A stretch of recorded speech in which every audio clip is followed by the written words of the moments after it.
বাবার পরলৌকিক ক্রিয়া করতে পুকুরে স্নান করতে গিয়ে নিখোঁজ ছেলে।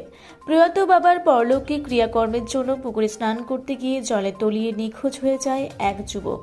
মঙ্গলবার সকালে 8টা নাগাদ হৃদয় বিদারক এই ঘটনাটি ঘটেছে পুরুলিয়ার বলরামপুর শহরের মাইতিবাঁধ নামে একটি পুকুরে। দুর্ঘটনার খবর পেয়ে ছুটে ঘটনাস্থলে পৌঁছায় বলরামপুর থানার পুলিশ বাহিনী। যুবকের খোঁজে পুকুরের জলে নামানো হয়েছে একাধিক ছেলেকে, তারা জাল দিয়ে যুবকের খোঁজ চালাচ্ছে। পাশাপাশি পুলিশের তরফে ডিজাস্টার ম্যানেজমেন্ট এবং ডুবুরির জন্য পুরুলিয়া জেলা প্রশাসনের কাছে খবর দেওয়া হয়েছে। জানা গেছে, বলরামপুর বাসস্ট্যান্ডের বাসিন্দা ওই যুবকের নাম অজয় পরামানিক ওরফে বিট্টু। দুর্ঘটনার খবর পেয়ে উৎসুক এলাকাবাসী ভিড় জমিয়েছেন পুকুর পাড়ে। ওই যুবকের খোঁজে চেষ্টা চালাচ্ছে পুলিশ, তবে দুপুর 12টা পর্যন্ত ওই যুবককে উদ্ধার করা সম্ভব হয়নি।